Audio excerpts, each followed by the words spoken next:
Before we begin, a quick note.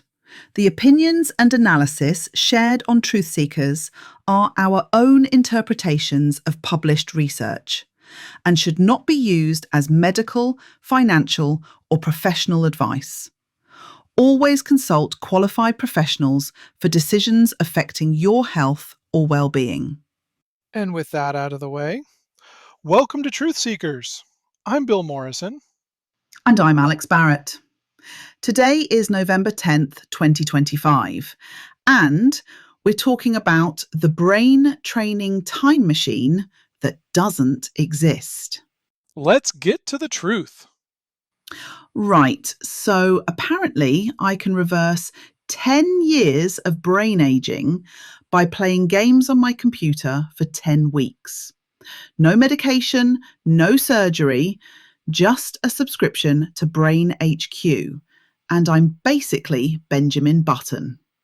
Yeah, that headline is everywhere right now. Brain training reverses a decade of aging in memory and learning. It's from a McGill University study that just came out, and people are losing their minds over it. And I completely understand why. Everyone's terrified of losing their memory as they get older. My mum mentions it constantly. Forgot where she put her keys, worries it's the beginning of the end. So a headline promising you can turn back the clock, that's incredibly appealing. Absolutely. And this one sounds legitimate. It's published in a peer reviewed journal, it's from a respected university. They used brain scans. The whole package looks credible. But here's what I'm actually wondering. If this were true, if you really could reverse a decade of brain aging in 10 weeks, wouldn't that be the biggest medical breakthrough of the century? Wouldn't every neurologist be shouting about it? That's exactly the right instinct. So let me walk you through what this study actually measured because it's fascinating science that got turned into a really misleading claim. Go on then. What did they actually do?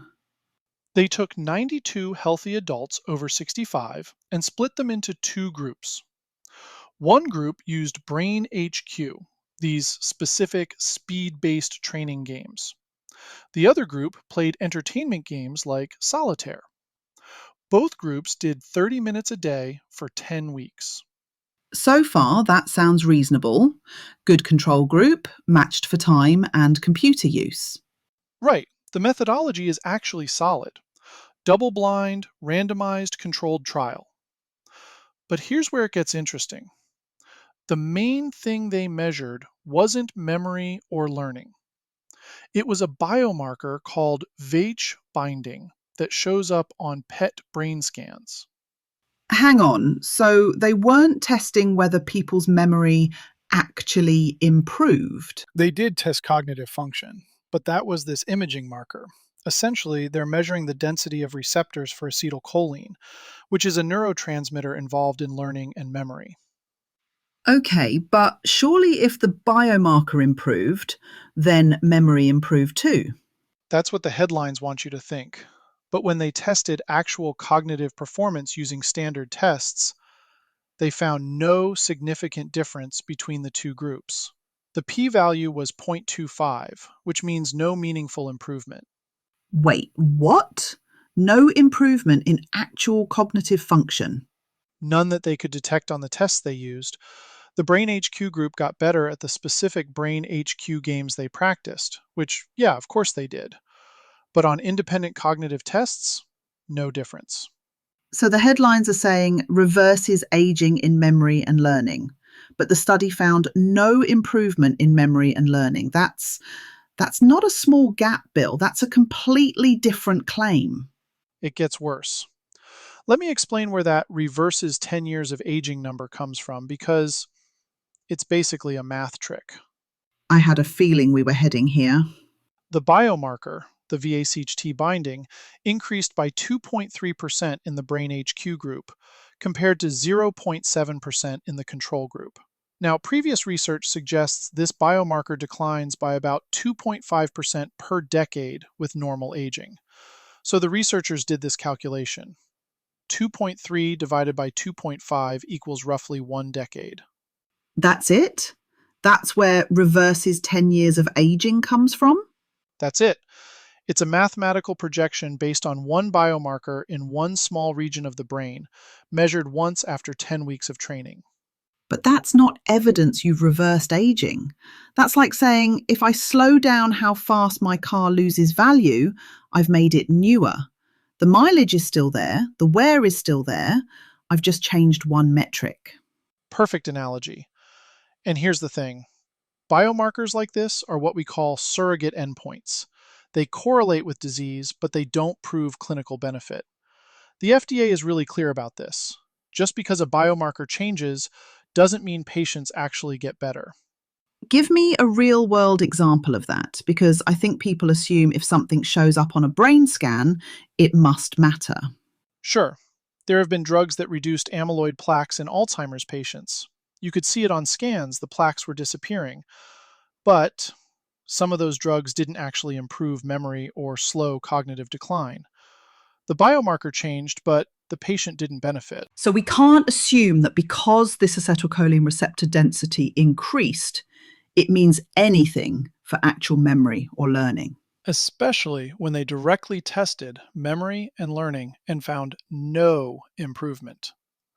That's the critical piece the headlines skip right over. Right, but here's what's bugging me. Who benefits from this headline? Because I'm seeing Brain HQ mentioned everywhere, and that's a product people pay for. That's where it gets uncomfortable. 3 of the 7 authors on this study work for Posit Science, which is the company that makes and sells Brain HQ.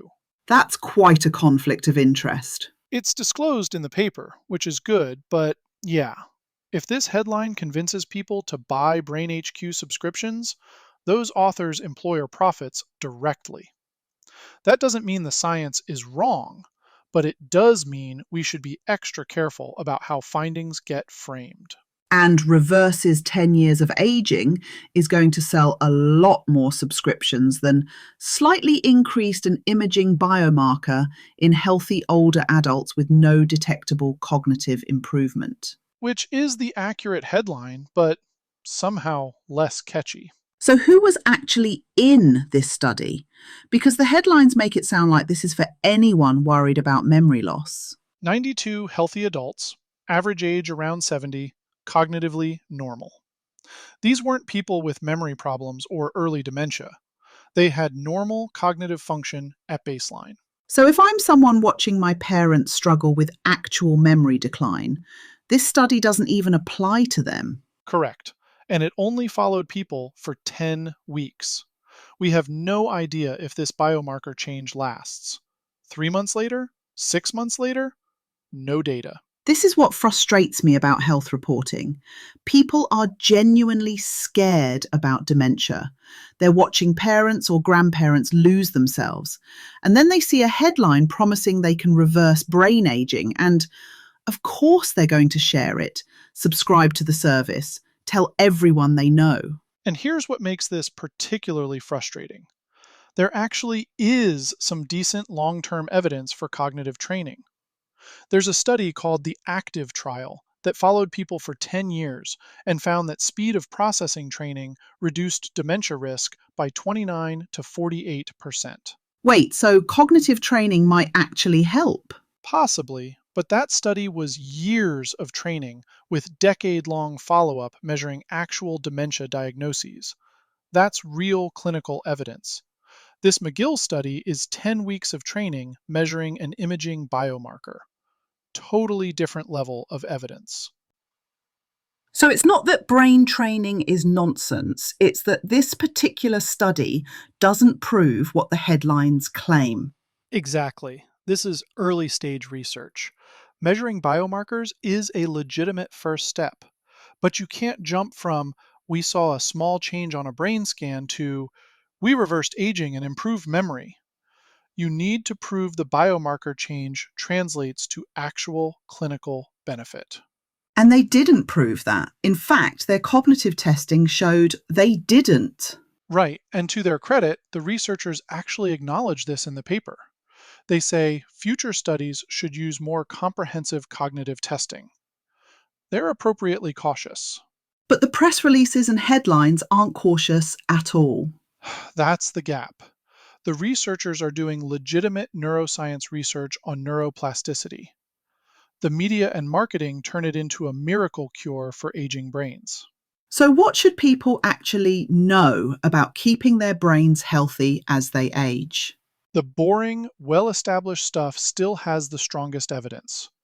Regular exercise, particularly aerobic exercise, consistently shows cognitive benefits. Mediterranean diet, good sleep, staying socially engaged, managing cardiovascular risk factors like blood pressure and cholesterol. Not as exciting as play this game for 10 weeks and reverse a decade of aging. No, but the evidence is way stronger. And here's the thing, staying mentally active probably does help. Reading, learning new things, doing puzzles, playing games. The question isn't whether cognitive stimulation is good for you, it probably is. The question is whether this specific product, for this specific amount of time, does what the headline claims. And the answer to that question is no. Based on this study, correct. We see a modest biomarker change in healthy older adults with no detectable improvement in actual cognitive function and no long term follow up. That's interesting preliminary data. It's not proof you can reverse brain aging. This is why people get cynical about science reporting. The actual study is probably useful to researchers studying neuroplasticity and the cholinergic system. But by the time it gets packaged for public consumption, it's become this revolutionary anti aging breakthrough that the data simply doesn't support. And that gap between what the science shows and what the headlines claim, that's where misinformation thrives. People aren't reading the full study. They're reading reverses 10 years of aging and making decisions based on that. So here's what I'd want listeners to take away. If you see a health claim promising dramatic results in a short time, check what was actually measured. Was it a biomarker or a clinical outcome? Who funded the research? How long was the follow up? And look for the cognitive testing results. If a brain training study shows biomarker changes but no actual cognitive improvement, that's a red flag that the headline is overselling the findings. Because your brain isn't just a collection of biomarkers on a scan. It's whether you can remember your grandkid's name, learn something new, navigate your day independently. That's what actually matters. The enhanced study. That's what this McGill research is called. It's solid neuroscience, but it's a first step, not proof of concept. We need studies that measure real world cognitive outcomes over years, not just imaging markers over weeks. And until we have that evidence, maybe save your money on the brain training subscription and go for a walk instead. Or call a friend, read a book, learn a language. The unglamorous stuff works. Turns out you can't shortcut brain health. Who knew? Apparently, not the headline writers. Right, that's all for today's dive into the data. Just remember, everything we've discussed is our interpretation of published research and shouldn't replace professional medical advice. Absolutely. If you're dealing with health or mental concerns, talk to your doctor, not just us data nerds on a podcast. I'm Alex Barrett, And I'm Bill Morrison and we'll see you next time. on Truth Seekers, Until then, question everything. but verify with data.